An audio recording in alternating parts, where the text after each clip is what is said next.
Bonjour à tous et bienvenue donc à ce petit live du réveillon de Noël. Mesdames et messieurs, bienvenue au direct du Zigli. Nous sommes le 24 décembre 2024. C'est le réveillon de Noël. Bienvenue à ce petit direct. Comme je l'annonçais tantôt, nous sommes le mardi 24 décembre 2024. Nous sommes donc à la veille de la fête de Noël pour les chrétiens. Chose promise, chose due. J'ai promis faire un petit live, mesdames et messieurs, et vous pouvez lire ce qui s'affiche sur l'écran de mon téléphone. Bienvenue donc au direct du Zigli.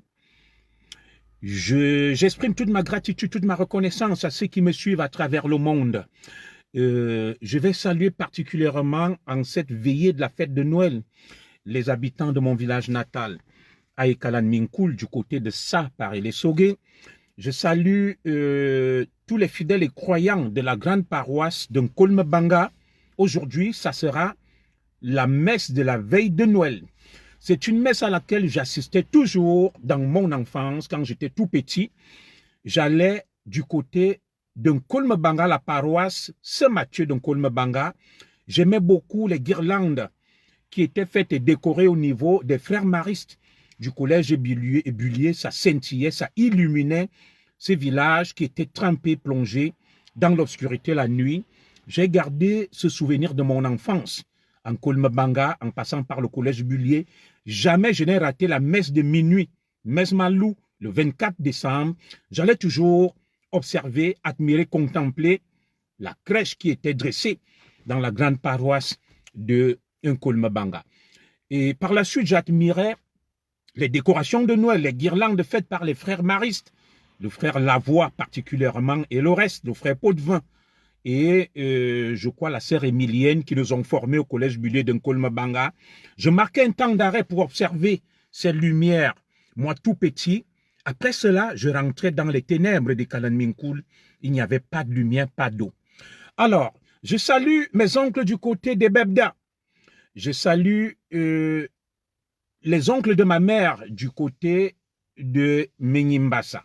À l'entrée de mon atelier, je salue tout simplement mes nombreux followers à travers les quatre coins du Cameroun, au nord, au sud, à l'est et à l'ouest. Je salue tous les chrétiens du Cameroun, je salue tous les chrétiens du monde. Je salue mes nombreux followers à travers le monde, vous qui me suivez dans les quatre coins du monde, vous qui me suivez particulièrement du côté des Amériques, vous qui me suivez du côté de l'Europe, de l'Asie, de l'Océanie, de l'Antarctique. Et j'aime le dire aussi avec un peu d'humour, je salue tous ceux qui me suivent en enfer et même au paradis. Comme vous le savez, je suis fortement ancré dans la culture chrétienne. J'ai un ancrage spirituel chrétien très fort. La culture judéo-chrétienne a énormément influencé mon éducation et ma vision du monde. J'ai également une pensée pour ma famille biologique nucléaire. Je souhaite un joyeux Noël à ma mère qui se trouve actuellement du côté des Mana. Je souhaite un joyeux Noël à mon papa du côté de Kalan Minkoul. Je souhaite un joyeux Noël à mes frères et sœurs, à mes oncles et tantes. Peut-être tous n'ont pas pu obtenir quelque chose de moi. Malheureusement, je peux donner à tout le monde, mais je vais me rattraper et me racheter. Je souhaite un joyeux Noël à la petite famille Zogo, à mon épouse, ma charmante épouse, à mes charmants enfants qui sont là. Et nous avons fait des petites courses. Nous allons passer le réveillon en famille, comme toutes les familles. J'ai une pensée pour tous les enfants du Cameroun, du monde entier, qui passent Noël dans la maladie, dans la souffrance, dans la difficulté, qui ne peuvent pas avoir un cadeau, qui ne peuvent pas se nourrir. Je suis en communion, en parfaite communion avec vous. Une fois que je l'ai dit, mesdames et messieurs, je vais donc vous prier de partager très abondamment ce direct avant qu'on aborde les choses essentielles et utiles. Partagez ce direct. Je vais repréciser le contexte. Je présenterai mes vœux le dimanche 29 décembre à 14 h et j'aborderai donc dans cette séance de vœux le mal qui gangrène le Cameroun, ce serpent de mer, la corruption. Je n'ai pas voulu faire l'amalgame, c'est pour ça qu'aujourd'hui, je vais un peu parler de la galaxie Ngongo et de notre maman, la première dame, Chantal Biya, et du reste, de manière polie et respectueuse. En attendant, je salue tous ceux qui suivent mes directs en crocodile, en caïman, qui me vouent une haine viscérale, mais qui s'abreuvent de mes directs. Moi, je ne déteste personne. Je suis un Zigli. Et le Zigli ne dit que la vérité et rien que la vérité. Je peux me tromper, je n'ai pas la science infuse. Sur ce, je vais diffuser cette petite sonorité que j'adore, qui est comme mon hymne et que vous allez désormais suivre comme générique dans tous mes directs. Et j'adore beaucoup sa musique. Elle est partie, c'était une brave dame. Elle s'appelait Betty Betty. Alors, partagez le direct dans 3 minutes. Nous allons aborder le vif du sujet. Nous allons rentrer dans le vif du sujet. Partagez le direct, je vous laisse sur cette belle musique sur laquelle je n'ai aucun droit. C'est une musique que j'affectionne beaucoup. Joyeux Noël à vous. Bon réveillon. Paix à son âme, Betty Betty.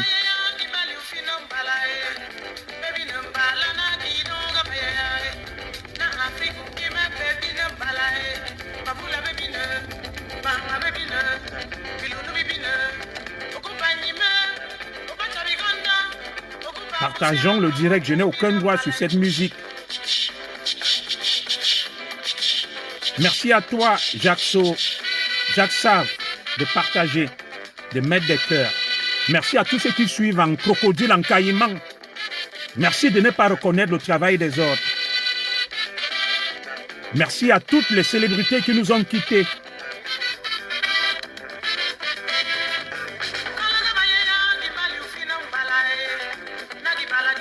Partageons le direct pour ceux qui le veulent bien. Et ceux qui ne veulent pas, qui ne partagent pas. Le Zigli ne suit plus personne. Je fais passer mon message. Basta. Et après, vous irez vous en abreuver. Allez suivre les directs où vous mettez des vues, des cœurs, des étoiles. Vous êtes libres. Moi, c'est pour faire passer le message. Bonjour à toi, Juste Jeanne. Merci. Joyeux Noël.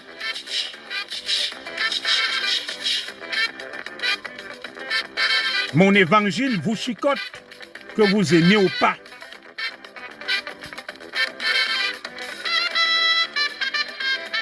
Après, vous serez 4 000, 5 000, 10 000 à avoir regardé. Tant pis pour vous. Vous n'êtes pas courageux, vous n'assumez pas. Je suis l'une des fines crèmes, l'un des plus pointilleux analystes, des opinionnistes. Je suis un opinionniste. Meilleurs vœux à toi, Doc Bolan. Comme je le disais, je présenterai mes vœux le 29 décembre à 14 h. Et en toile de fond, nous allons aborder la problématique de la corruption qui est une gangrène au Cameroun. Aujourd'hui, nous allons parler de la galaxie des Nanga, de la première dame de Ferdinand Ngongo et de mon cadet Cléopas Medoulou. Merci Stéphane Indezoum Awono. Merci mon frère, joyeux Noël.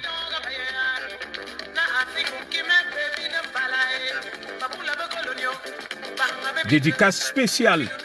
J'adore cette musique. Salomé Atangana, joyeux Noël ma soeur.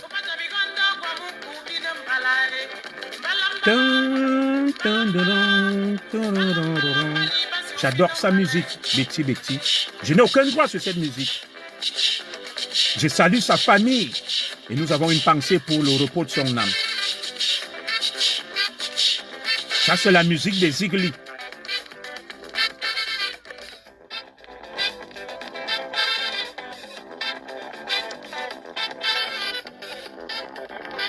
Il y a Betty Betty, Marie Arcangelo de Monaco et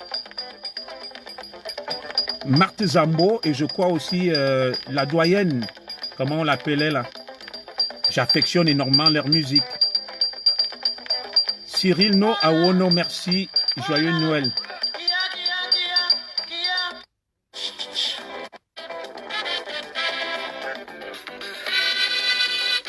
J'affectionne beaucoup cette partie. Les armées du Cameroun, la police, l'orchestre de la police aimait beaucoup jouer ça.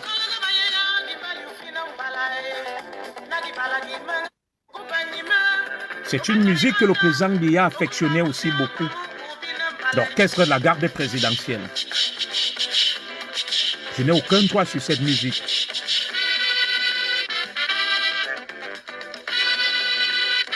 Joyeux Noël à vous tous sur cette belle sonorité.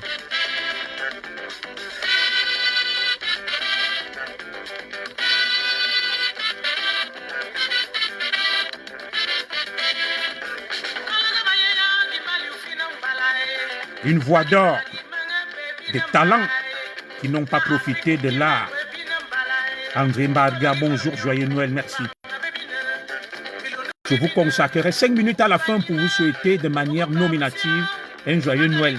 Nous allons bientôt mettre un stop à cette séquence musicale.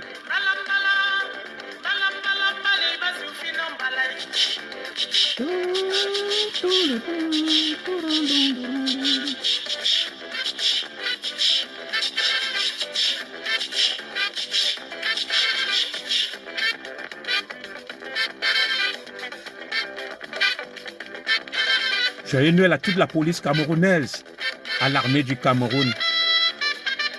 Oui, Titi Dima, Marthe Zambo, Anne-Marie Ndié, Betty Betty, des vrais divas, absolument. Merci à toi, Chantou, MDG, bonne fête de la nativité, joyeux Noël, bon réveillon à toi et à toute ta petite famille. Betty Betty, je n'ai aucun droit sur cette musique. Quel talent! Oh, ma grande sœur Pauline Rosaline Tolo, joyeux Noël. La Mbéré des Mbéré. J'aimais beaucoup quand l'orchestre de la police reprenait ça avec l'arrivée du chef de l'État au boulevard du 20 mai quand je croyais encore au président Biya. La musique des Zigli.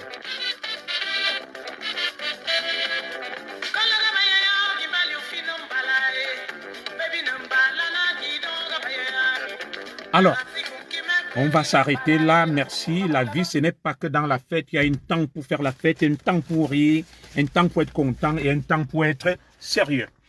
Alors, mesdames et messieurs, en cette veille de la fête de la Nativité, permettez que je vous renouvelle, n'est-ce pas, mes vœux de joyeux Noël. Je vous souhaite de passer d'agréables fêtes de fin d'année et particulièrement la fête de Noël, qui est une fête très populaire dans le monde, qui est connue partout. C'est la fête des enfants.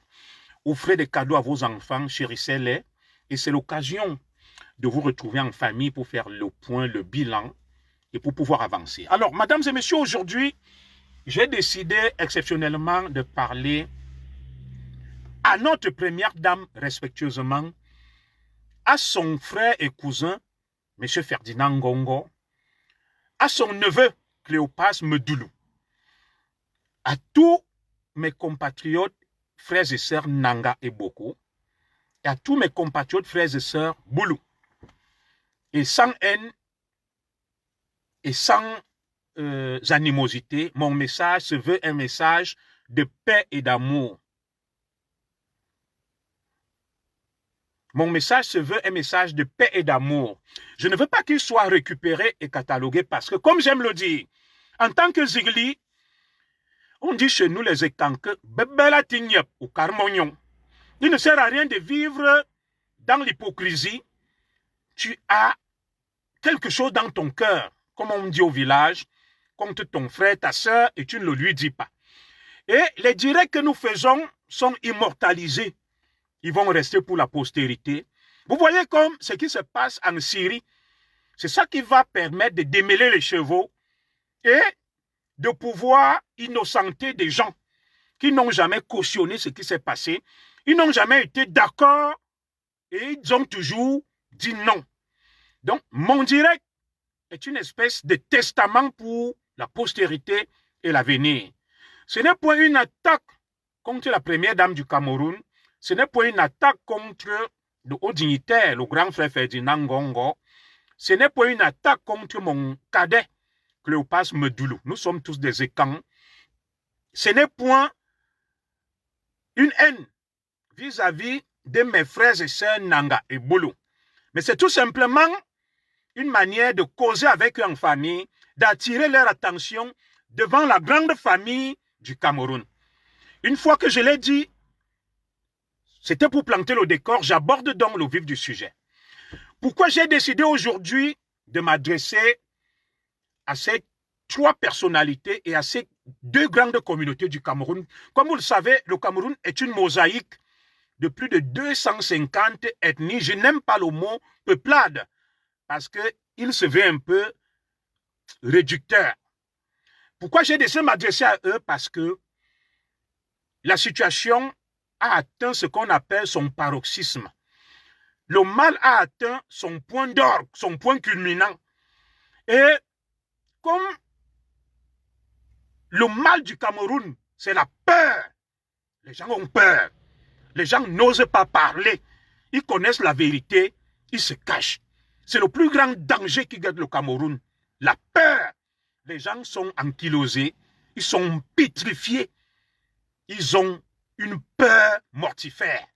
Ils pensent que dire la vérité à quelqu'un de manière courtoise, polie, respectueuse, avec toutes les civilités, c'est une offense. Non.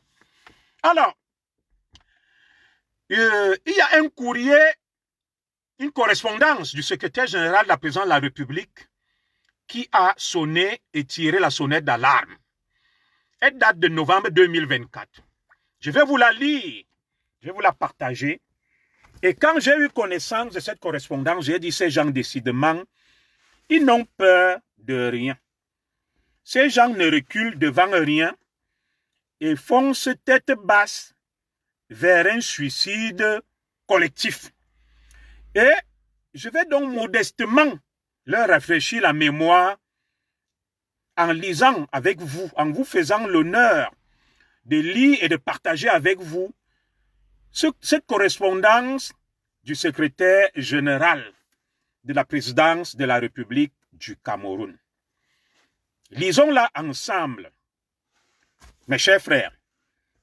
Et à partir de cette correspondance, donc, j'ai pu détricoter le mal qui ronge la première dame et sa galaxie. Alors, voici cette correspondance. J'en appelle à votre attention. République du Cameroun, paix, travail, patrie. Présidence de la République. Les anglophones vont faire un effort parce qu'ils sont très bilingues par rapport à nous, les francophones. Correspondance numéro B110, correspondance numéro B11, 04, secrétariat général, président de la République. Référence, pas de correspondance antérieure. Le ministre d'État, secrétaire général de la présidence de la République, adresse une correspondance au ministre d'État, ministre de la Justice, garde des Sceaux. Tous sont des ministres d'État au Cameroun. Lisons la correspondance, elle est très brève. Objet, mise à disposition pour emploi des auditeurs de justice. Pour les nuls auditeurs de justice, ce sont les magistrats fraîchement sortis de l'ENAM, l'École nationale d'administration et de magistrature. Objet, mise à disposition pour emploi des auditeurs de justice, diplômés de l'ENAM en attente d'intégration. J'ai l'honneur de vous faire connaître que le chef de l'État vous prescrit de mettre les auditeurs de justice diplômés de l'École nationale d'administration et de magistrature ENAM pour emploi auprès des parquets d'instance en attendant leur intégration et leur affectation définitive. Je vous saurai gré de me rendre compte de vos diligences pour sa très haute information. Signé Ferdinand Ngongo, le 29 novembre 2024. Cette correspondance est passée inaperçue. Et lorsque je l'ai vue, j'ai dit c'est incroyable. Décidément, ces gens ne changent pas. Ces gens ne reculent devant rien. C'est ce que d'autres ont appelé les très hautes instructions. Voilà le secrétaire général de la présidence de la République lui-même ministre d'État, qui s'adresse à un autre ministre d'État, Laurent Esso, ministre de la Justice et garde des Sceaux, sur haute instruction, et lui donne l'ordre au nom de Paul Biya d'affecter les jeunes magistrats sortis de l'ENAM dans les parquets, les tribunaux et palais de justice. Alors, je vais vous expliquer techniquement pourquoi cela est grave. Cela est très grave. Et cela met en nu et en exergue le blocage de nos institutions. Comme vous voyez en France actuellement, tout est bloqué. Tout est sclérosé. Rien ne marche. Tout fonctionne désormais au Cameroun sur très haute instruction. Et nous l'avons décrié. Les gens ont parlé. Ferdinand Ngongo ne recule pas. Je vais vous dire pourquoi nous en sommes arrivés là.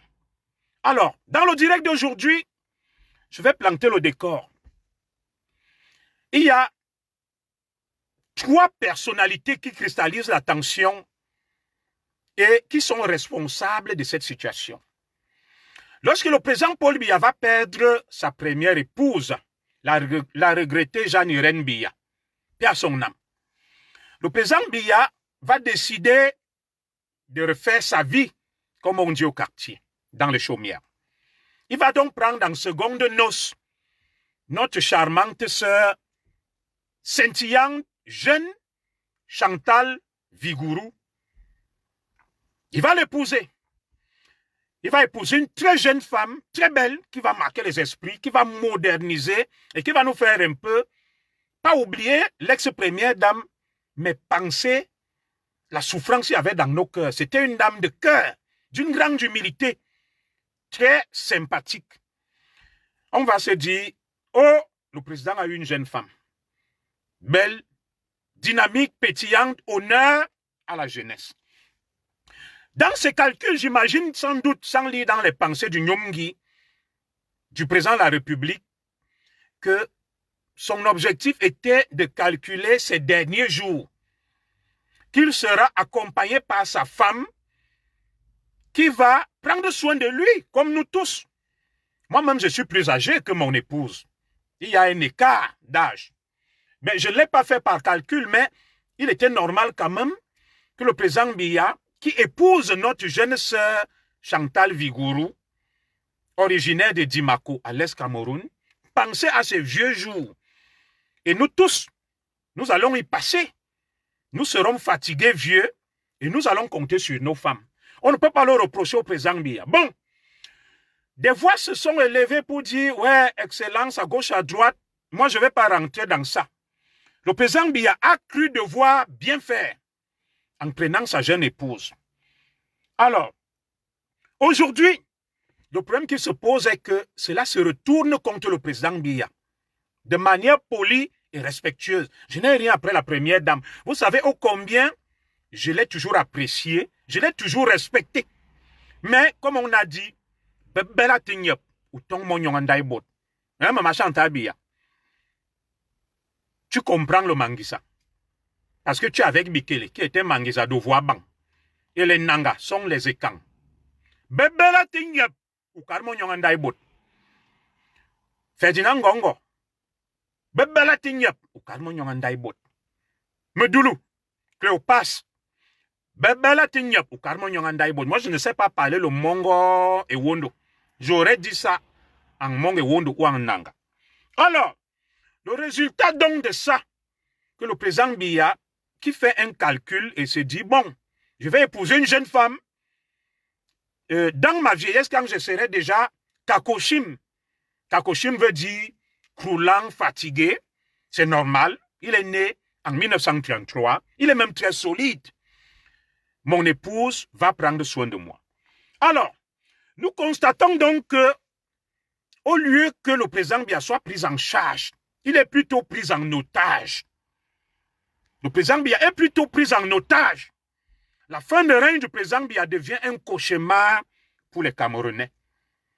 Au lieu qu'on s'occupe de lui, il est pris en otage, il est instrumentalisé, il est manipulé et des choses sont faites en son nom.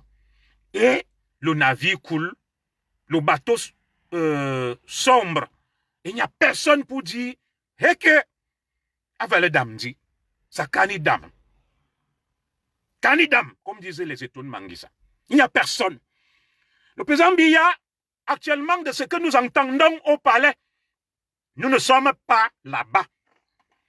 Mais ça nous trouve dans nos chaumières, dans nos bas-fonds et dans notre lointain exil.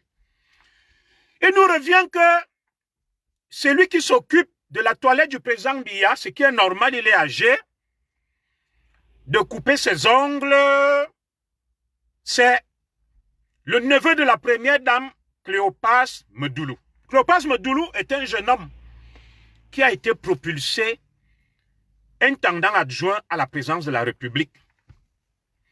Et nous le remercions de s'occuper du président de la République, du patriarche, qui est déjà fatigué, qui ne peut plus tout faire, et c'est normal. Mais seulement, en s'occupant du patriarche, ils en ont profité pour l'instrumentaliser, pour le manipuler.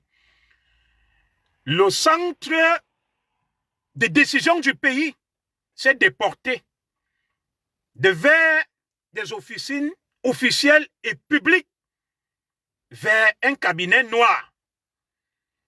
Maintenant, la conséquence donc de ça, c'est que même les correspondances du président Biya, je vois quelques Nanga et Boulou se déconnecter déjà, sont lues par Cléopas Medoulou, mon petit frère, mon cadet. Je ne suis pas jaloux de toi.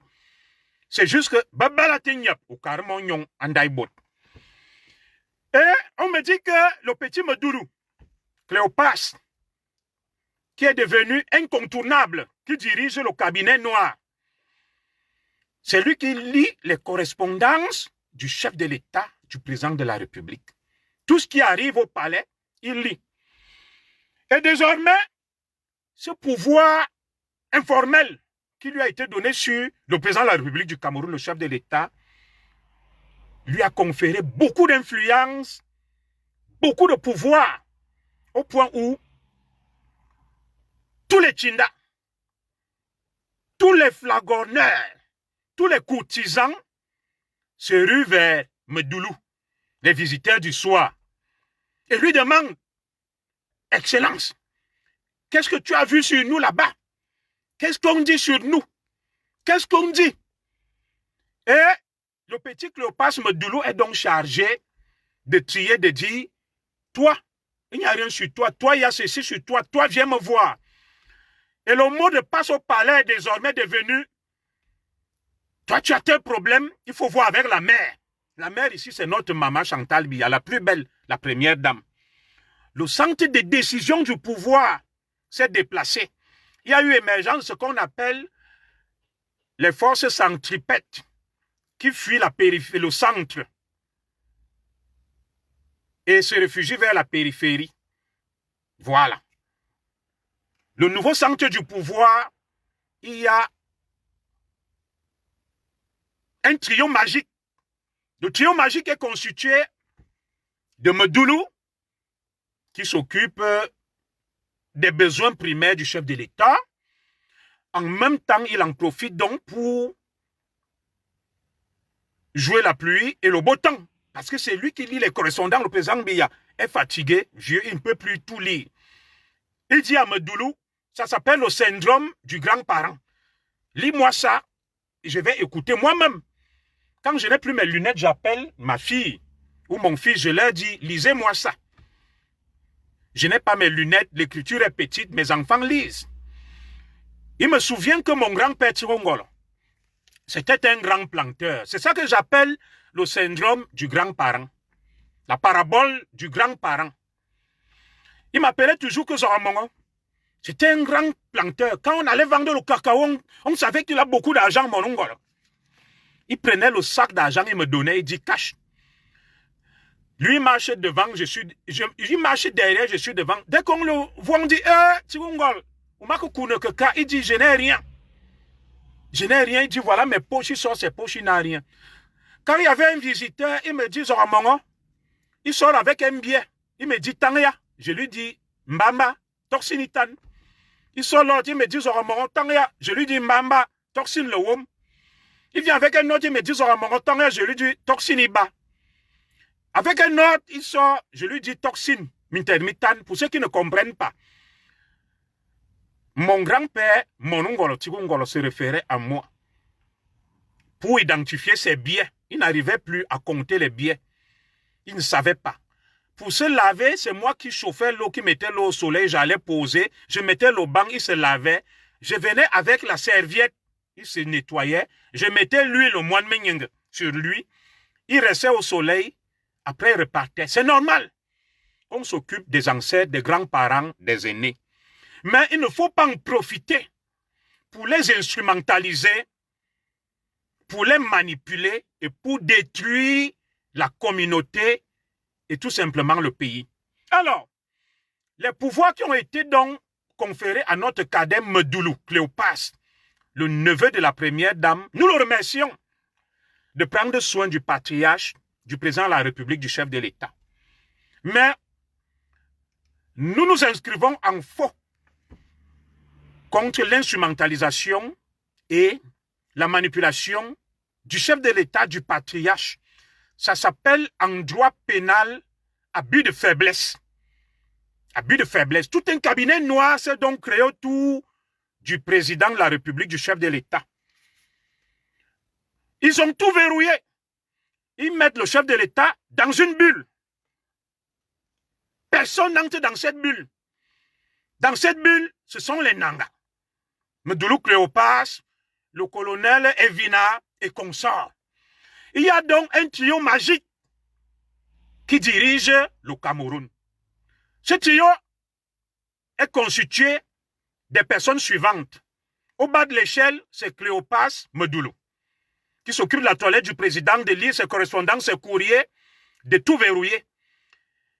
Et il est entouré par la sécurité présidentielle, le colonel Evina et le reste. Le deuxième cercle, donc, c'est Ferdinand Ngongo. Ferdinand Ngongo qui a donc créé ce qu'on appelle un laboratoire autour du chef de l'État, du président de la République. La task force. Ferdinand Ngongo a avec lui des chercheurs, des stratèges qui réfléchissent dans le laboratoire qu'ils appellent task force. Ils procèdent par le ciblage des personnalités influentes, libres, crédibles, susceptibles de dire la vérité au président Biya. Ils procèdent par élimination. Ils les ciblent. Ils contrôlent les points faibles, les points forts. Ils mettent en place un appareil étatique d'espionnage, de contre-espionnage. Et ils ont tout un système constitué de bangandos, constitué de pseudo-hommes d'affaires, constitué de pseudo-ministres, de pseudo-directeurs et des sécurocrates et des bidas et barbouzes. C'est le deuxième cercle. Le troisième cercle, donc, qui prend les décisions, est celui de la maman, la première dame, Chantal Biya, ma grande sœur, la plus belle. Et ce trio est donc en train de mener le Cameroun dans les fonds abyssaux. Parce que tout le monde a peur. Personne n'ose parler, personne n'ose leur dire Vous avez vu Bachar el-Assad, non? Jusqu'à la dernière minute, sa galaxie était autour de lui, persuadé qu'il dirigeait bien, il menait bien le pays, jusqu'à ce qu'eux tous ont coulé. Et Bachar el-Assad, sa femme, ses enfants, sa fratrie, sa galaxie, ils se sont sauvés à Moscou. Cela me rappelle Ben Ali, qui dormait dans son palais. Sa femme allait, faisait n'importe quoi avec sa belle famille, et on le rassurait que tout allait bien, jusqu'à ce que les émeutiers encerclent le palais, et que l'aide de camp de Ben Ali vient lui dire que, Excellence, nous ne pouvons même plus t'évacuer. Comment on fait? Il a toujours été rassuré par sa galaxie familiale. Alors, autour donc de ça, ce système qui a été mis en place, voilà ses conséquences.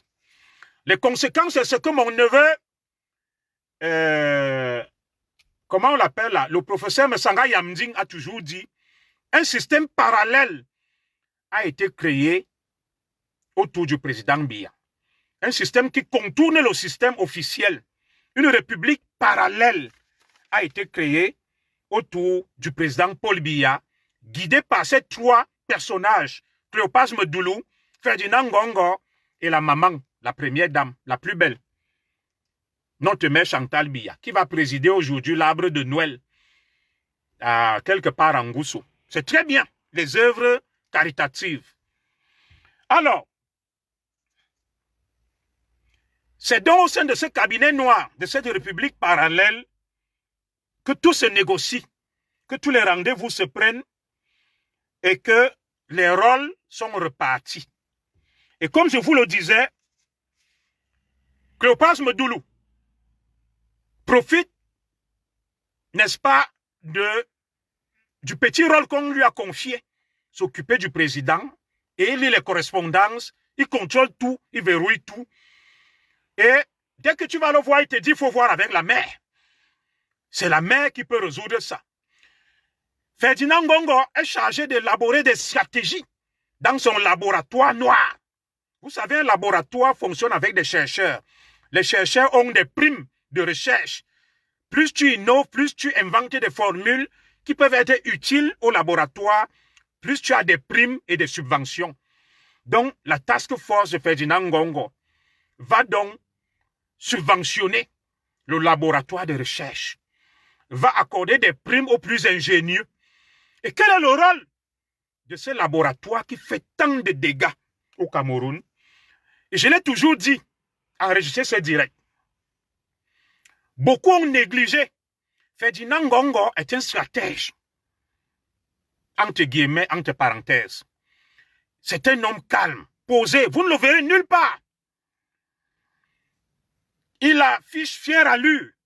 Il est réservé. Il incarne même la grandeur du pouvoir. Mais il observe tous les autres hauts dignitaires. Il étudie leurs points forts et leurs points faibles et va donc les cibler en fonction de leurs points faibles. Et dans ce qui se passe donc, les conséquences sont catastrophiques.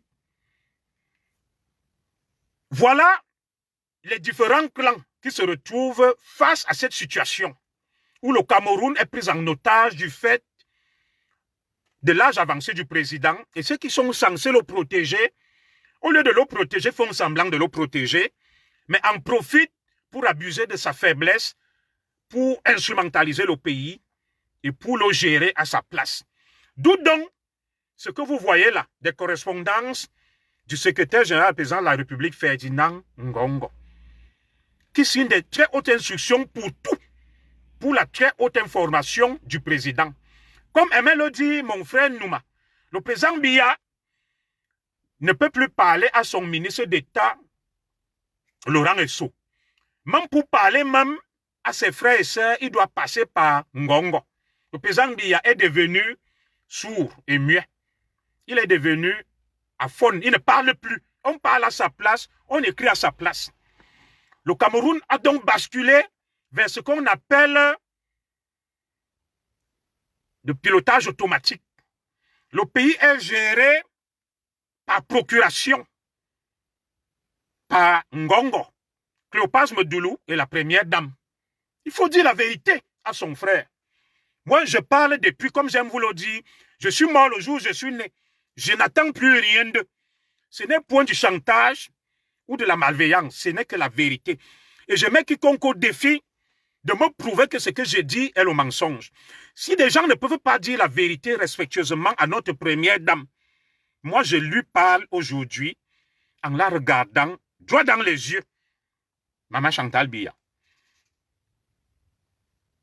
Excellence, faites attention à ce que vous êtes en train d'organiser et de faire. Tous ceux qui ont fonctionné de cette manière, ça s'est mal terminé. On l'a vu en Tunisie. On l'a vu avec Mobutu.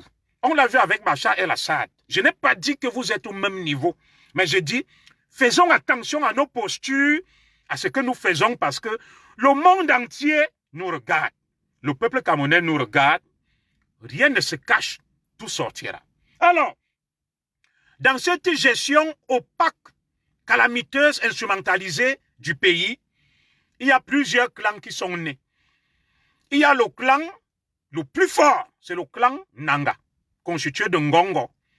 Et Ngongo tire sa force de qui? De la maman, la première dame. Maman Chantal Biya, que je respecte, mais je lui dis la vérité. La force de Ferdinand Ngongo vient de la première dame. Ceux qui discutaient, qui doutaient, disaient que non, ils sont en froid. Vous avez vu la première dame partir de Toudi pour aller assister au mariage de la fille de Ngongo à Nyomolembe, rabaissant même son statut. Au lieu que ça soit eux qui viennent au palais, elle se déplace. Vous venez donc dire que oh, Ngongo ne s'entend plus avec la première dame, il est en disgrâce. C'est faux. Ngongo est l'éminence grise de la première dame. C'est son stratège. Ngongo élabore les stratégies. Cléopas Medoulou verrouille, s'occupe, prend des rendez-vous, observe. Ngongo élabore des stratégies. La première dame décide.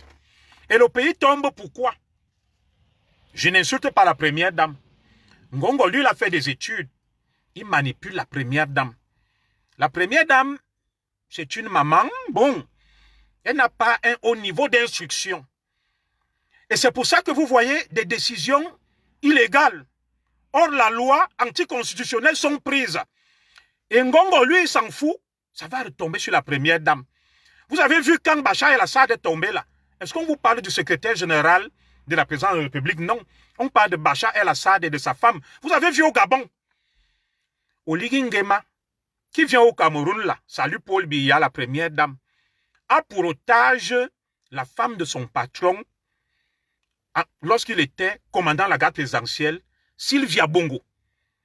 Les deux prisonniers et otages d'Oligui Nguema sont le fils d'Ali Bongo, Noureddin Bongo et Sylvia Bongo. Pourtant, il était à leur service, Oligui Nguema. Alors, Oligui Nguema s'en fout carrément d'Ali Bongo lui-même. Mais Oligui Nguema a le sang aux yeux contre l'ex-première dame du Gabon et le fils d'Ali Bongo. Des gens ont déjà tout fait pour qu'on les libère. Il ne veut pas les lâcher. Mais il s'en fout d'Ali Bongo. Cela en dit assez long sur ce qui se passait au Gabon et sur ce qui semble se passer au Cameroun que personne n'ose dire. Parce que vous avez peur. Je n'ai pas insulté la première dame. Je lui rafraîchis la mémoire que ce qui se passe est su et connu. Qu'elle fasse un peu attention parce que les Ngongos sont malins et ils ont un niveau d'études élevé et ils la poussent vers la faute et ils la manipulent. Et tout ça, elle sera comptable et gestionnaire. Vous avez vu même au Zimbabwe, avec Mugabe et grâce Mugabe, ce qui s'est passé. C'est pour ça que quand moi je vois la première dame, je vois sa progéniture, ça me fait pitié. Il faut absolument que la première dame sorte de cette cadence infernale. Elle croit qu'elle est forte. Moi, quand je regarde la première dame, des gens m'ont dit, la femme si même, ouais. Est-ce qu'elle voit même ce qu'il y a autour d'elle? Est-ce qu'elle sait qu'elle est dans un fiel à mer et qu'elle est avec des crocodiles, des dinosaures, des caïmans? Elle fait la fête, elle monte, elle descend et préside des trucs. Alors que quand nous, on voit sa situation, nous, on se dit, ouais, la maman, si elle est encerclée, nous avons pitié d'elle pour la suite. Nous continuons donc. À travers donc cette gestion, le président Biya, fatigué, vieux, Kakoshim, s'est dit, je fais confiance à ma femme. Pendant mes vieux jours, elle va veiller. Mais il se trouve que la première dame laisse des gens faire n'importe quoi et est en train de tout orienter vers elle. Elle sera comptable de tout ce qui se passe. Cléopas Medoulou là-bas, ses frères, le colonel Evina là-bas, Ngongo dans le laboratoire là-bas. Je vais parler un peu de Cléopas Medoulou. Qu'est-ce qui se passe avec Cléopas Medoulou, le petit intendant, le jeune intendant? Ils ont instauré un système au palais, le système de payer les cotisations. Donc, on recense tout. Ngongo, dans son laboratoire, cible des gens. Il envoie des filles, des prostituées, des pseudo-hommes d'affaires. Vous avez remarqué, on vous a dit une fois que Ngongo maintenant s'est implanté à Dubaï. C'est là-bas qu'il a sa fortune. Et vous allez voir des hommes d'affaires partis du néant qui font dans le blanchiment de l'argent. On va vous parler de Lieb Limal. Comment on l'appelait encore là? Parfait Sim. On va vous parler de Steven Bienou. Des gens partis du néant. Ils se retrouvent avec beaucoup d'argent. C'est le réseau des hommes d'affaires de Ngongo. Et ces gens vont s'installer où? À Dubaï. Là où on dit que Ngongo désormais a gardé sa fortune parce que Ngongo a peur de l'Occident. Ils sont surveillés, ils sont en indélicatesse avec l'Occident. C'est pour ça que ces deux hommes d'affaires viennent monter des fausses affaires, deviennent trop riches et vont s'installer à Dubaï. Au moment où la justice commence à s'intéresser à eux, ils se sauvent, ils vont à Dubaï. Ce sont des hommes d'affaires version Ngongo. Ils ne font aucune affaire. Et dans le laboratoire de Ngongo, il a monté des bordels. Ces bordels sont chargés de cibler des personnalités. Parce que à travers la gestion parallèle du pays, il y a plusieurs clans qui se sont formés. Il y a, comme je vous le disais, le clan des Nanga, chapeauté par la première dame, avec son éminence grise Ngongo et son homme de main, Cléopas Medoulou, et d'autres, le colonel Evina. Il y a donc une résistance qui s'est organisée face au clan Nanga, chapeauté par la première dame Ngongo et le Cléopas Medoulou. C'est le clan Boulou. Le clan Boulou, avec tête de gondole, Ayolo. Les Bonivans, les Vumoku, les Mokulu, la galaxie du président Paul Biya, sa famille biologique. Ils sont désormais en rupture de banc, en conflit ouvert avec les Nanga. Parce qu'au départ, ils ont négligé. Comme les Nanga sont en train de les supplanter de leur damer l'opium, le clan Boulou se réorganise donc pour faire de la résistance. Donc, clan Nanga, clan Boulou. Et dans ce clan Boulou, vous verrez, il y a le commandant de la garde présidentielle. Lui résiste un peu. Parce que comme il a les armes, il a la GP. Ayolo a encore un peu la confiance du président, mais il reçoit des instructions du petit Cléopas Medoulou. Il y a donc un troisième clan qui s'est créé, le clan des rebelles. Le clan des rebelles. Dans ce clan, il y a notre brave premier ministre, Dion Ngouté, qui est devenu leur cible, l'homme à abattre. Dans ce clan, il y a les Motazé, le clan des rebelles. Oui, Dubaï est devenu la plaque tournante du blanchiment d'argent pour le clan Nanga, pour Ngongo et le reste. C'est là-bas que tous se réfugient pour aller gérer l'argent de Ngongo et du clan Nanga. Alors, le clan Nanga actuellement est le plus fort, le plus féroce. Je vais vous dire pourquoi. Il y a le clan Boulou qui essaye de résister, mais c'est chaud, c'est dur. Voilà. Et il y a donc le clan des rebelles avec l'actuel premier ministre. Pourquoi l'actuel premier ministre leur résiste avec les Motazé? Le premier ministre a compris leur point faible. Dans les lois constitutionnelles du Cameroun, chaque grande décision, il faut le visa du premier ministre. Alors, le président Biya, en mettant en place ce système, ne savait pas qu'on va en arriver là. Il savait que la majorité est toujours du côté du RDPC et contrôle le premier ministre. Comme il est fatigué, le premier ministre a donc dit, faites ce que vous faites là-bas. Dès qu'un dossier arrive à la primature, il faut le visa du premier ministre. Le brave Dion Ngouté ne signe pas. C'est pour ça que vous voyez dans les hautes instructions, rien ne passe chez Dion Ngouté. Ferdinand Ngongo, qui a donc son laboratoire, est obligé de contourner via les très hautes instructions la gouvernance par procuration et délégation parce que le premier ministre Dion Ngouté les attend au tournant. Pour qu'un acte soit validé, il faut qu'il y ait le visa du premier ministre. Quand l'acte arrive à la primature, Dion Ngouté ne signe pas. C'est pour ça que tout est bloqué. Tout est bloqué. La douane, les impôts, les nominations, les gens ont atteint l'âge de la retraite. Personne ne part. Le pays est bloqué à cause de ça. Donc, les rebelles résistent. Le valeureux Dion Ngouté, qui va devenir leur cible. Le laboratoire Ngongo réfléchit et travaille par rapport à Dion Ngouté pour le finir. D'ailleurs, certaines langues disent que c'est lui l'homme qui a le vent en poupe actuellement. Parce qu'ils ont neutralisé Franck Biya. Ils ont neutralisé les autres, tels que je vous l'expliquais tout à l'heure là. Il y a le clan des rebelles. Il y a le clan des soumis. Dans le clan des soumis, dans le clan des soumis, ce sont ceux qui acceptent la compromission. On les nomme. Ils volent, ils pillent, ils partent payer ce que j'appelle les cotisations au palais. Ils donnent de l'argent.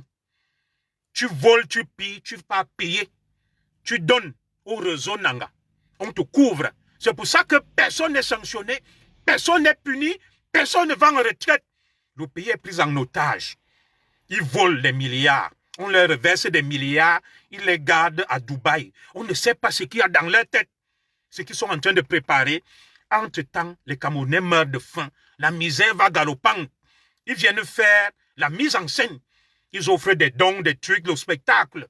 Ils sont en train de détruire, de piller le pays. Donc, je vais vous parler de quelques noms dans ce clan des soumis. Vous allez voir quelqu'un comme l'inamovible percepteur de l'ambassade du Cameroun en France. Tout le monde sait de qui je parle. Lorsque ce monsieur va au Cameroun, est-ce que vous savez qu'il est gardé par la garde présidentielle et la sécurité présidentielle jusque dans son village à Bangante, dans le Ndé, Bangoulap. C'est le coffre-fort du clan Nanga. C'est le coffre-fort du clan Nanga, de la galaxie de la première dame Kétchanké. C'est pour ça que mon père Ngini, l'ex-ambassadeur, n'a pas compris. Quand il a voulu exposer Kétchanké, ça a mal tourné, ça s'est retourné contre lui parce que le véritable ambassadeur du Cameroun en France s'appelle Kétchanké. Et ne voyez pas les trucs que Koumou fait là. Le véritable ambassadeur du Cameroun en France s'appelle Kétchanké. Quand il va au Cameroun, il est gardé par la GP. Escorté, tous ceux qui sont là-bas le savent. Et vous savez qui est Kétchanké? Kétchanké a épousé la même femme. Kétchanké a la sœur de la femme de Niat, l'ami du président Biya, le président du Sénat. La femme de Niat et la femme de Kétchanké sont des sœurs, même père, même mère. Et Niat est l'ami de Paul Biya. Donc, c'est pour ça que tout tourne autour de l'ambassade du Cameroun en France. Les devises, l'argent. Cet argent-là est récolté et déposé auprès de la galaxie Nanga. Comme vous voyez, Brenda là, elle monte et descend. Elle mange avec cet argent. Kétchanké est le coffre-fort de la première dame. Kétchanké est le coffre-fort de Ngongo et du clan Nanga. Je suis sûr que si on va même à Bangoulap, dans son village natal, il y a des coffres-forts là-bas. C'est l'intouchable. Celui qui vient, qui s'attaque à Kétchanké, il est mort. Parce que c'est lui le coffre-fort des Nanga, de la première dame de Ngongo. Les petits trucs que vous voyez, Okumu fait là, je n'ai rien après Okumu. Okumu n'est que une espèce de bouc émissaire. C'est l'arbre qui cache la forêt. On le met juste devant. Et Koumou ne peut jamais parler à Kétchanké. Son excellence, c'est Koumou, l'ambassadeur du Cameroun en France. Ne voyez pas les costumes, les trucs là. Le véritable ambassadeur du Cameroun en France, c'est Kétchanké. Et c'est par lui que tout passe. Et c'est la plus grande ambassade du Cameroun dans le monde. Toutes les autres ambassades envoient l'argent à Paris. C'est Kétchanké, le coffre-fort. Le coffre-fort. Alors, après donc les soumis, vous allez voir ces soumis-là. Parmi eux, il y a des DG, des hauts cadres de l'armée, de la police. Ils ont atteint l'âge de la retraite. Ils sont à leur poste. Tu vas voir le directeur des douanes. Il devrait aller en retraite depuis 7 ans. Il vole l'argent, il part verser à Cléopas Medoulou, qui part lui-même verser à Ngongo, à la première dame. Et vous allez entendre que désormais, les directeurs des entreprises, on va toujours te dire, ça c'est le directeur, comment on l'appelle, de Baboké, le directeur des impôts. On l'appelle le directeur de Baboké. Le directeur des douanes, on va te dire, c'est le directeur de Ngongo. Chaque directeur a un parent. Même s'il vole, même s'il pille, même s'il fait quoi, dès qu'il verse les cotisations au palais, le bastion de la corruption, la galaxie Nanga, Il est couvert, il est protégé. C'est la gestion villageoise, bête et sauvage du pays entre les mains d'un homme très machiavélique qui a un cabinet, un laboratoire pour concevoir des stratégies du mal. Le laboratoire de la task force de Ngongo pour neutraliser, éliminer, mettre hors d'état de nuire. Il cible les autres, il les calcule, dès qu'il les a, il tombe, il finit avec eux. Comme je vous le disais donc, dans ce laboratoire-là, il y a les soumis, le clan Nanga, le clan Buluki essaie d'organiser la résistance, les rebelles, le PM, les Motazé, les soumis, ce sont ceux qui sont là, ils volent, ils pillent, ils partent verser et payer la cotisation au palais. Ils sont toujours maintenus à leur poste. Aucun DG, aucun O4 ne peut être là. S'il n'a l'aval du clan Nanga, ils se sont organisés, ils sont repartis les rôles. Nous sommes en train de franchir le cap symbolique de s'en connecter. Merci. Il y a un autre clan qui va naître, le clan des opportunistes. Dans le clan des opportunistes, il y a ceux qui font allégeance à Ngongo. Et il y a les chauves-souris. Ceux qui font allégeance à Ngongo, ils volent, ils pillent, ils profitent. Ils volent 10 milliards, ils viennent verser 6 milliards au clan Ngongo, qui mettent à Dubaï, il prend lui-même 4 milliards. Ce sont les opportunistes. Ils ont fait allégeance au laboratoire Ngongo. Il y a le clan des chauves-souris. Ils font semblant d'être avec Ayolo, d'être avec le premier ministre, d'être avec les autres. Ils versent au clan Ngongo, ils versent au clan Ayolo. Ils sont à gauche, ils sont à droite. Quand vous entendez donc que la moitié des recettes enregistrées du Cameroun, je vais parler de ça le 29, sont détournées par une poignée de malhonnêtes, de délinquants à col blanc, de voyous qui pillent le pays sombre, le pays tombe. Et ces gens, dans le laboratoire donc, de Ngongo, parlons de ça, la task force. Ngongo est un homme tranquille. C'est un homme charismatique. C'est un homme qui incarne la dignité. Il ne va chez personne. Il ne mange chez personne. Il ne boit chez personne. Il a ciblé tous ceux qui peuvent constituer une alternative et le laboratoire est au travail, chacun a son rôle. Quand tu découvres une stratégie qui va neutraliser un potentiel adversaire, tu as des primes. Ngongo accorde des subventions à son laboratoire et quand il finit donc de neutraliser les microbes, il va voir la première dame, on prend la décision. Alors, je lance ici un appel à ceux qui sont là, qui mangent, qui boivent. Ils ont des gros ventres, ils vont dans les fêtes des ministres, des DG. Vous ne savez pas qui est Ngongo. Ngongo a commencé sa stratégie depuis. Ngongo a neutralisé Bolingo, perd son âme, Belingue Mvutu. Ils ont des noms de cibles. Ils ont compris que ces gens autour du président Biya, ils ne vont pas, eux, manipuler le président Biya et faire ce qu'ils veulent. Ils ont commencé par neutraliser Bolingo, Belingue Mvutu, qui était écouté par le président Biya, qui était un homme sage. C'était aussi un stratège. Ils n'aiment pas les stratèges. Quand tu es un stratège, soit tu es avec eux, soit tu meurs. Ils ont neutralisé Belingue Mvutu. Vous connaissez la suite. Par la suite, ils ont neutralisé quelqu'un que je n'aime pas. Parce que ça en est pris en moi. On l'appelait Edgar Alem Bongo. Edgar Alem Bongo était charismatique, puissant, mais il a commis l'erreur de vouloir dévorer des gens comme moi au lieu de faire équipe avec moi pour qu'on sécurise le pays. Il faut reconnaître en Mbongo quelque chose.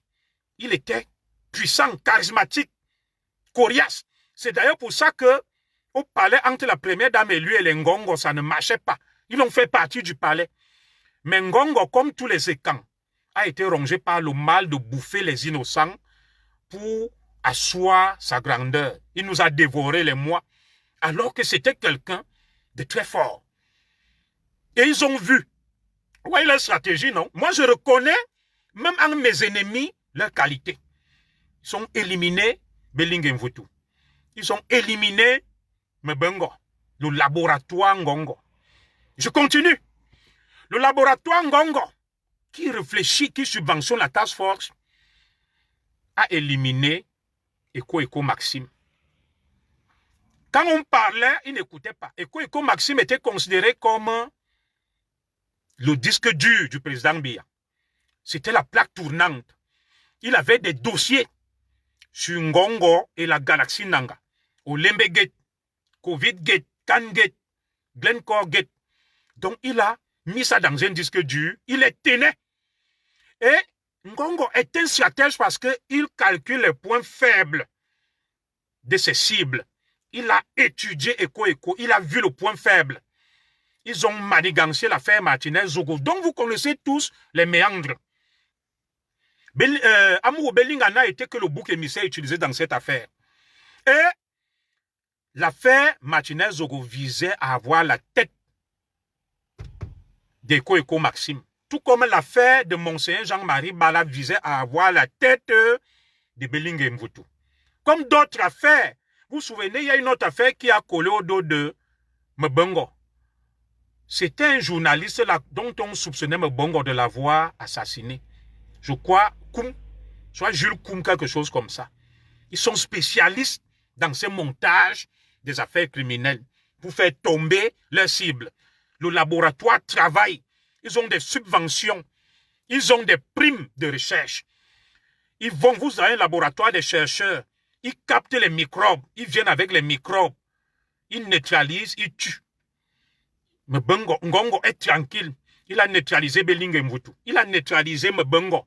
Ils viennent de neutraliser la tour de contrôle Eko Maxime. Et quand on parlait, Eko Maxime ne voulait pas écouter. Comme d'autres, comme je parle là, ils ne veulent pas écouter.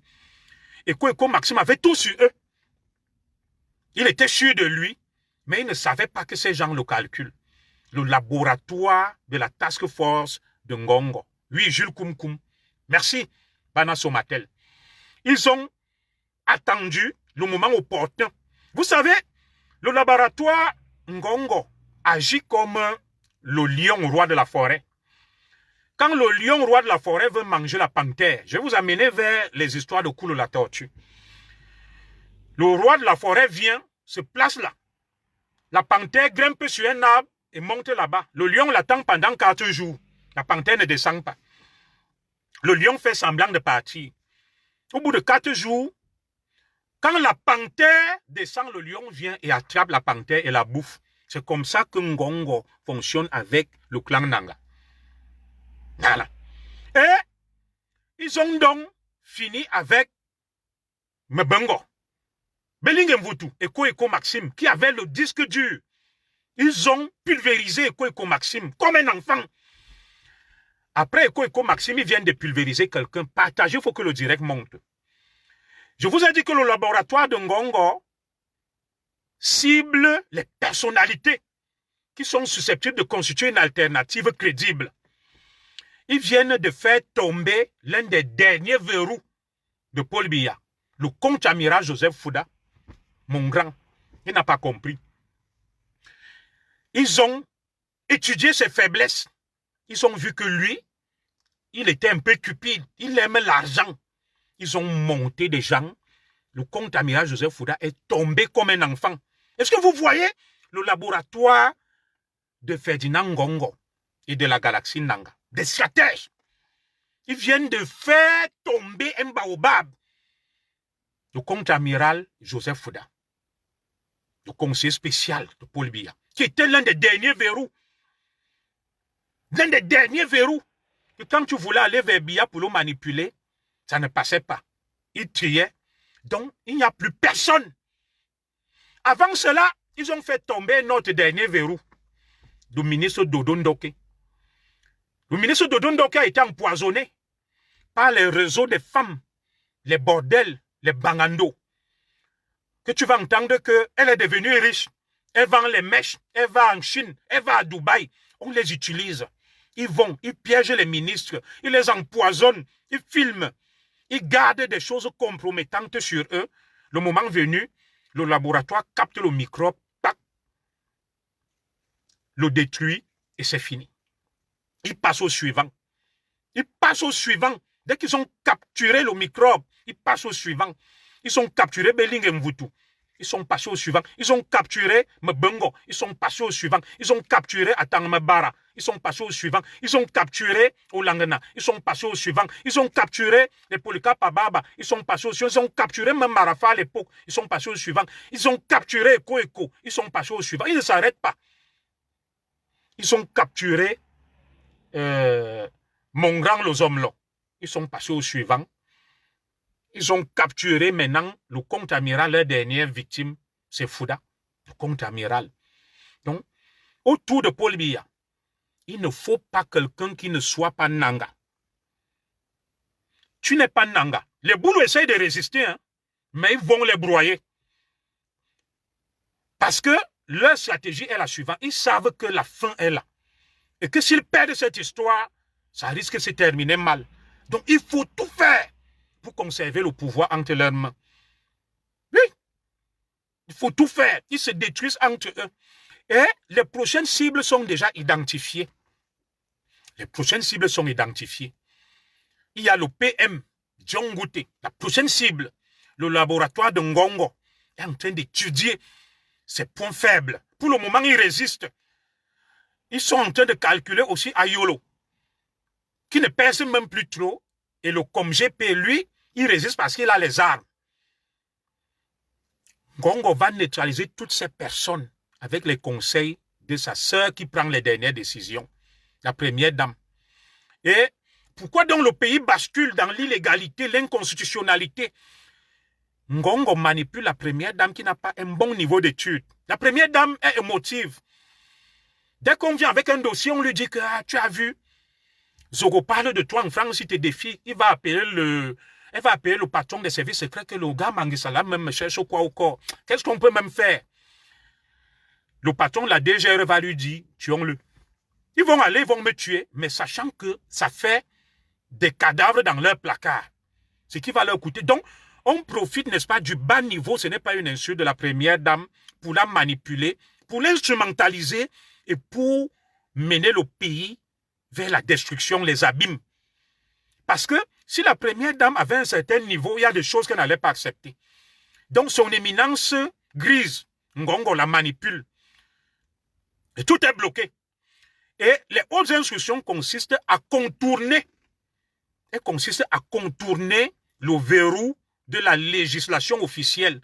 Comme le Premier ministre a le visa, rien ne peut sortir sans le visa du Premier ministre. Qu'est-ce qu'on fait? Les derniers auditeurs de justice qui sont sortis de l'ENAM, les magistrats, les élèves magistrats. Comme on a peur de renouveler, de changer les gens qui sont là, qui sont acquis à la cause de Ngongo, de la première dame. Ngongo va dire à sa sœur que bon, on ne préside pas le Conseil supérieur de la magistrature, qui est présidé par un dormeur là, un boulot, si c'est Minko ou qui. Ça fait 4 ans que le Conseil supérieur de la magistrature n'a pas siégé. Ngongo va donc se lever, va convaincre sa sœur de rédiger ce torchon, que contournons le visa du Premier ministre et de Laurent Esso. Disons que sur haute instruction du président de la République, il faut que les auditeurs de justice, les élèves magistrats soient affectés en attendant leur intégration. Ils prennent une décision inconstitutionnelle, illégale, lourde de conséquences. Parce que la première dame ne mesure pas les conséquences. Oui, ces auditeurs de justice et magistrats qu'on envoie auprès des tribunaux, il s'agit au nom de qui? La Constitution du Cameroun dit que les magistrats sont nommés, sanctionnés par le Conseil supérieur de la magistrature. On va donc envoyer des gens sur le terrain de manière illégale. Rendre justice au nom du peuple camerounais de manière illégale. On va contourner le verrou du Premier ministre, de Laurent Esso. On signe les hautes instructions. Comment un pays peut fonctionner comme ça? Dans l'illégalité. Et il n'y a personne, aucune voix pour se lever et dire non, même Laurent Esso ne peut pas annuler sa ministre d'État que la haute instruction nommant les magistrats, elle est nulle et de nul effet. Je refuse. On envoie des gens de manière illégale et inconstitutionnelle rendre justice au nom du peuple camerounais. Entre-temps, les magistrats ripoux qui devraient être sanctionnés sont là. Ils volent, ils pillent, ils détournent. Et c'est comme ça que le pays est bloqué à cause du clan Nangangongo qui induit en erreur notre première dame qui n'a pas une forte expérience de l'administration. Tout le monde est soumis. Tu vas voir là-bas, même le vieux Mbargangele, qu'on pensait que c'était quelqu'un, il a épousé une femme Nanga. Il a plié les chines, il est parmi les soumis. Sa femme Nanga, le téléguide, c'est elle qui sert de relais entre la task force et la police. Tous les renseignements de la police sont envoyés en Ngongo. Ils contrôlent tout. Ils contrôlent tout. Les autres sont là, ils mangent, ils boivent, ils cherchent les femmes, les bordels. Ils disent qu'ils sont des ministres. Ngongo les calcule. Comme le lion qui calcule la panthère. La panthère en haut dans l'arbre, elle tourne, elle tourne. Le lion fait semblant de partir. Dès que la panthère descend, le lion l'attrape. Tous sont tombés dans le piège de Ngongo. Et c'est comme ça que je vous disais que Ngongo les aura un à un, jusqu'à ce qu'il élimine tout le monde. Et qu'il ait un boulevard qui s'ouvre à lui, parce que Ngongo sait bien que, avec la galaxie Nanga, que si le pouvoir leur échappe, ils seront pendus. Ce n'est pas moi qui vais les pendre. La plupart seront exécutés, mis en prison. Ils vont crever. Ce n'est pas moi. Je ne le souhaite pas. Donc, pour eux, ils jouent leur survie. Ils ne peuvent pas lâcher. Ou ils gagnent, ou ils perdent et ils périssent. Tous.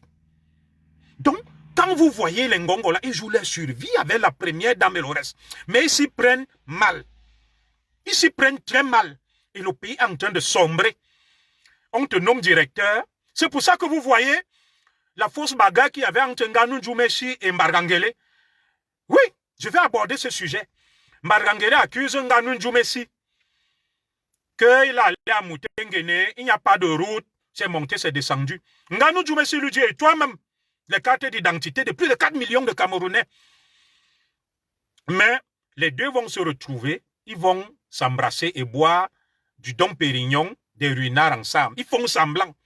Alors, j'ai été édifié par le problème des cartes d'identité des Camerounais. Et j'avais pris position sur cette affaire pensant que c'était à cause des faux actes. Non. Des gens m'ont appelé, m'ont donné des éléments. Qu'il y a même des Camerounais n'ayant pas de faux actes qui n'ont pas leur carte. Plus de 4 millions de Camerounais. Où sont les cartes des Camerounais? Le doyen Mbargangele, on pensait que c'était un ancien qui n'a peur de rien. Lui-même s'est plié au lobby Nanga par rapport à sa femme Nanga. Il s'est plié, il a plié les chines. Il n'y a plus personne. Ngongo a déjà placé ces gens partout, la DGRE, les directions. Tout ce que vous voyez, la EDC, les directeurs, ils vont payer la cotisation. Même s'ils volent, même s'ils pillent les Nganou Djoumechi, ils payent l'argent auprès du clan Ngongo, la première dame. Moi, je le dis, oh. Et dès que tu veux les toucher, un ordre vient, on dit, tu ne touches pas, on sort le billet. On vous moleste, on vous tape correctement. Vous avez vu, quand Mbargangele veut aller agir auprès de, si c'est le famous, le truc de Eran Mos, le billet est sorti, il y a eu la bagarre. Des inspecteurs des impôts qui veulent agir pour faire des contrôles fiscaux, des redressements, on sort le billet, on les bastonne. À la douane, c'est pareil. Le pays est devenu un cartel.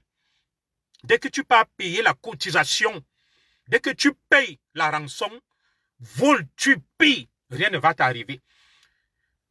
Dans toutes les administrations, rien n'a été renouvelé. Le Conseil supérieur de la magistrature n'a pas été présidé depuis 4 ans. Mais le président bien assisté à des sommets à l'étranger, mais ne peut pas présider le Conseil supérieur de la magistrature parce que le clan Nanga ne veut pas qu'il y ait des nouveaux magistrats, qu'on bouge les magistrats, parce qu'ils ont placé leurs magistrats. Et s'il y a des nouveaux, ils peuvent s'intéresser à leur gabégie, à leur forfaiture, et ils risquent gros. Ils maintiennent le système tel quel. C'est le statu quo. Ce que j'aime appeler l'immobilisme idéologique. Ce que j'aime appeler la corruption idéologique, le pillage idéologique. Oui, rien ne bouge. D'ailleurs, on m'a dit que Dodo Ndoke était mort. Pourquoi? C'est là où on a failli faire un remaniement. Il était annoncé pour remplacer Ngongo. On ne sait pas, de manière bizarre, il est mort empoisonné. Aucune enquête sérieuse.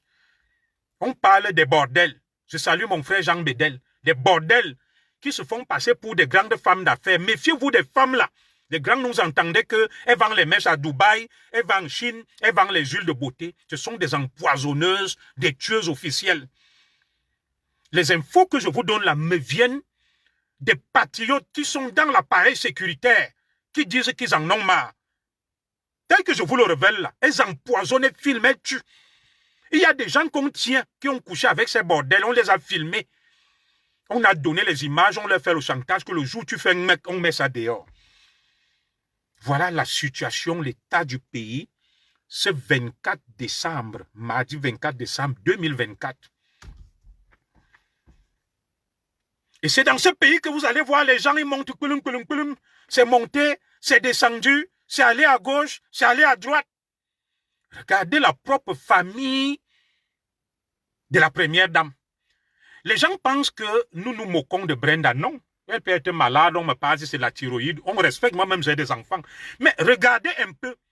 Si les Nanga ne peuvent pas s'occuper de leurs propres enfants, regardez l'état de Brenda. Brenda, c'est comme si elle est atteinte d'apoplexie.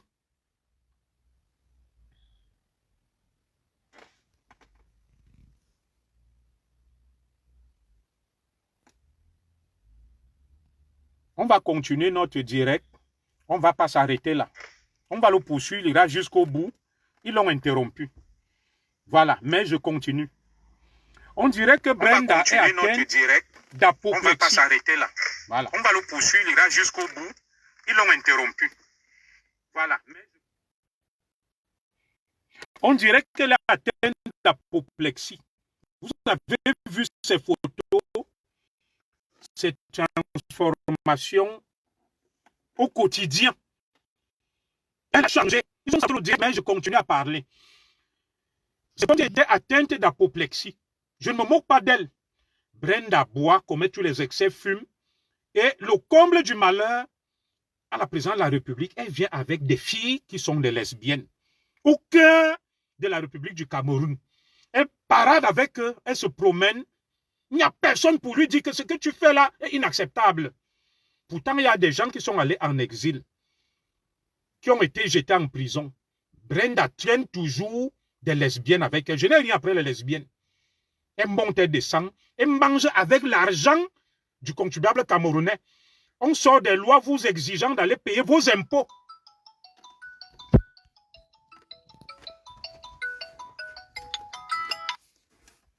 Allô? Oui, vous avez... Vous êtes où? D'accord, je viens là tout de suite.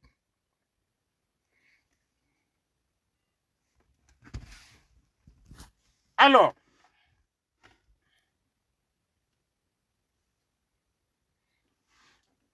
il n'y a personne pour lui dire que ce qu'elle fait là n'est pas acceptable, ce n'est pas bon. Non. Non. On la laisse faire, mais on vous demande de payer les impôts pour l'entretenir. Et avec ces impôts, elle boit, elle fume la drogue, elle cherche les lesbiennes. Elle vient avec les lesbiennes au palais présidentiel. Elle est escortée. Dans la République du Cameroun, il n'y a personne pour parler. Comment voulez-vous que quelqu'un aime les Camerounais si ses propres enfants, ils n'arrivent pas à les gérer, à les encadrer? On voit de telles dérives. Regardez comment elle est devenue la fille du président de la République, comme si elle allait exploser, comme si elle était atteinte d'apoplexie. Je ne me moque pas d'elle, ça me fait de la peine. Je suis parent moi-même. Tout ça est terrible. Les gens laissent faire, personne ne parle. Le pays est dirigé à volo. Une république parallèle s'est installée.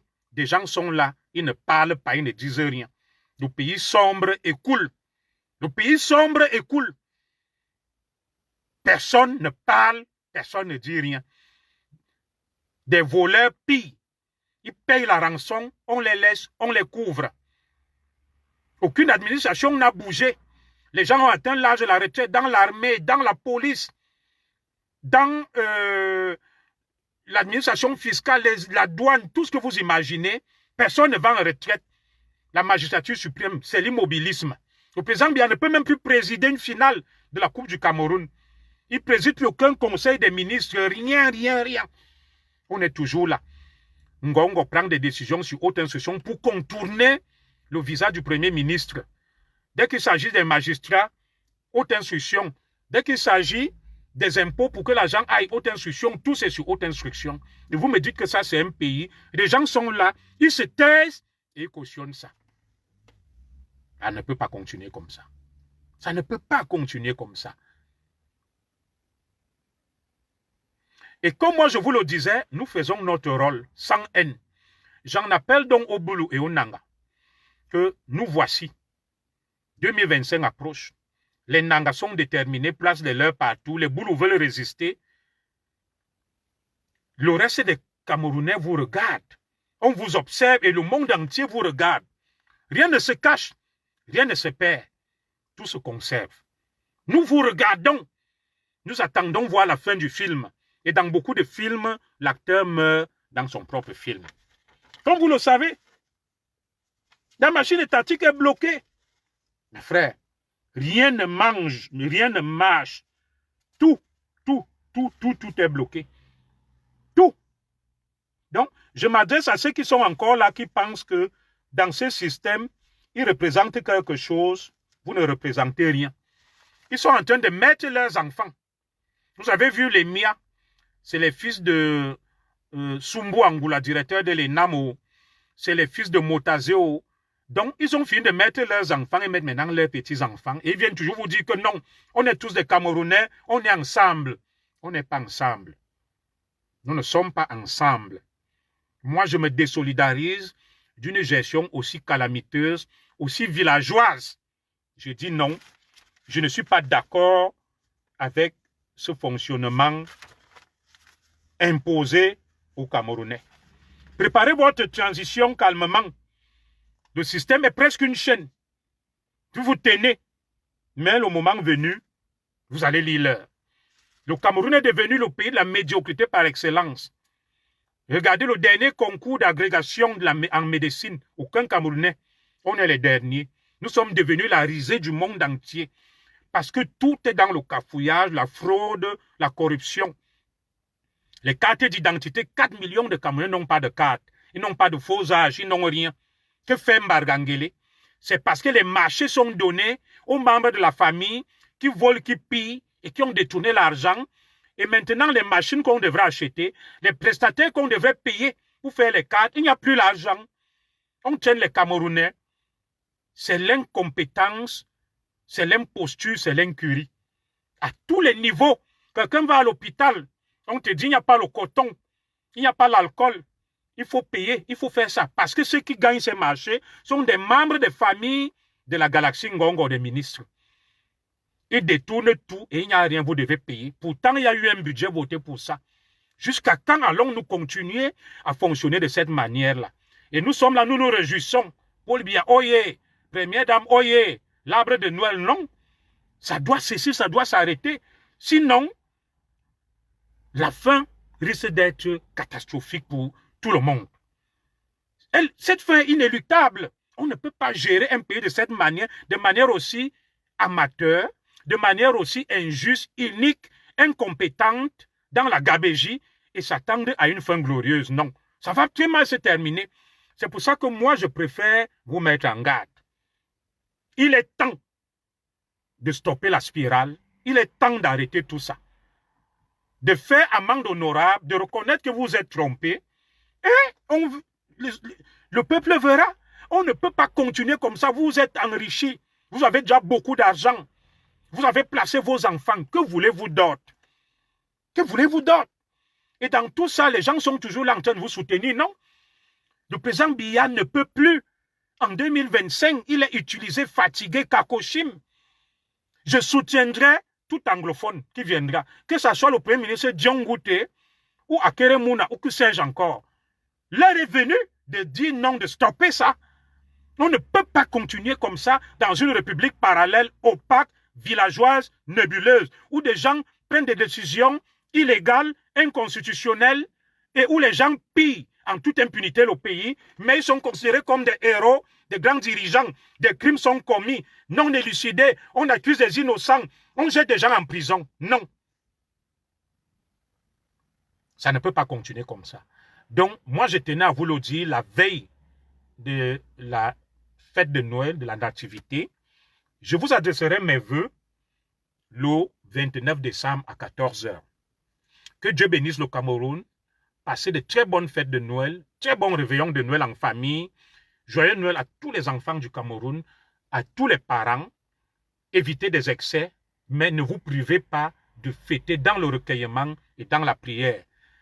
Que ces fêtes de fin d'année soient l'occasion pour toutes les familles de se réunir, de se rassembler pour pouvoir communier et même faire la fête ensemble, de se pardonner, de penser les plaies et les blessures. Que le Dieu Tout-Puissant, grand architecte, maître de l'univers, continue à étendre sa main de bénédiction sur les pauvres Camerounais. Et nous pensons à tous les enfants du Cameroun, du monde entier, qui ne passeront pas ce Noël avec leur famille, dans la souffrance, dans la difficulté et dans la misère. Nous sommes de tout cœur avec vous, mais malheureusement, nous n'y pouvons rien. Nous faisons ce que nous pouvons et nous espérons que les choses évolueront dans ce pays pour qu'il y ait un changement apaisé, pacifique. Et ceux qui prennent en otage le pays comprennent qu'ils ont assez fait, qu'ils se retirent dans la paix, qu'ils aillent même vivre à Dubaï avec leur argent qu'ils ont pris. On ne doit rien leur demander.